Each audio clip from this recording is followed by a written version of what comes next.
आम्हाला कुणी आडवा गेल्यास आडवा केल्याशिवाय राहणार नाही। रायगडमधल्या कार्यक्रमातून भरत गोगावलेंचा तटकरेंना इशारा। तर खांद्यावर रुमाल टाकणारा हॉटेलमध्ये वेटरचं काम करतो, गोगावलेंचा तटकरेंना टोला।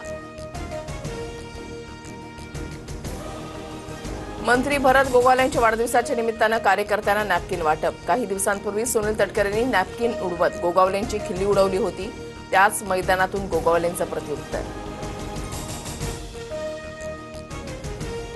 तटकरे कुटुंबीय चीटर। रायगड स्थानिक स्वराज्य संस्थेच्या निवडणुकीमध्ये फक्त भाजपा आणि शिवसेनेची युती असणार। सुनील तटकरेंना हद्दपार करणार शिवसेना आमदार महेंद्र दळवींचा हल्लाबोल। सुनील तटकरेंची उलटी गिनती सुरू। पुढच्या निवडणुकीला रुमाल डोक्यावर घ्यायला नाही लावला तर बघा, आमदार महेंद्र थोरवेंचा इशारा।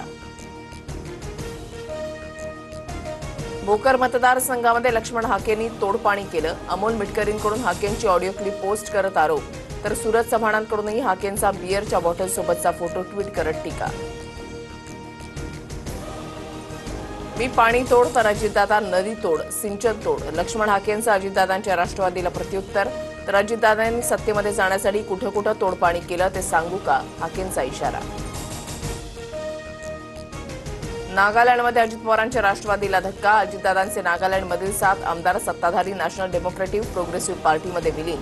तर माहिती घेऊन कारवाईबद्दल निर्णय घेणार, अजित पवारांची प्रतिक्रिया। माझ्या वक्तव्याचा विपर्यास करण्यात आला। मराठीबद्दल माझ्या मनामध्ये कायम आदर आहे आणि राहील। हिंदी मुंबईची बोलीभाषा या वक्तव्यावर प्रताप सरनाईकांची सारवासारव। प्री वेडिंग बंद करा, लग्न साखरपुडा हळद एकाच दिवशी। वैष्णवी हगवणे प्रकरणानंतर मराठा समाजानं जाहीर केली आचारसंहिता। समाजहित लक्षात घेता जास्तीत जास्त लोकांनी नियम पाळण्याचं आवाहन। आज मुंबई, रत्नागिरी आणि सिंधुदुर्गमध्ये पावसाचा येलो अलर्ट, तर विदर्भातील वर्धा, चंद्रपूर, गडचिरोली आणि गोंदियातही येलो अलर्ट जारी।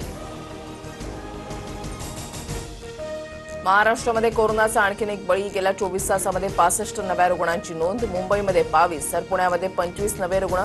राज्यातील आतापर्यंत सक्रिय रुग्णांची आकडेवारी 824 वर। मणिपूरमध्ये अतिमुसळधार पावसानं जनजीवन विस्कळीत। गुवाहाटी ते इम्फाळ पावसाचं थैमान। पूर आणि भूस्खलनामध्ये 28 जणांचा मृत्यू। 23 लाख नागरिकांना पुराचा फटका।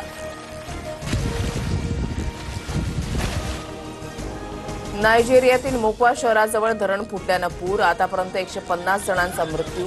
1,500 लोकांना पुराचा फटका। घरं पुरामध्ये वाहून गेली, अनेक नागरिक बेपत्ता।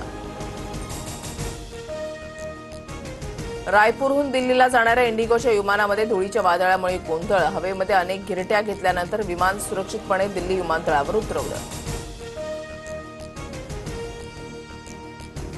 रशियाच्या ओलेना आणि बेल्या या हवाई तळांवर युक्रेनचा ड्रोन हल्ला। रशियन वायुदलाची 40 लढाऊ विमानं हल्ल्यामध्ये उद्ध्वस्त।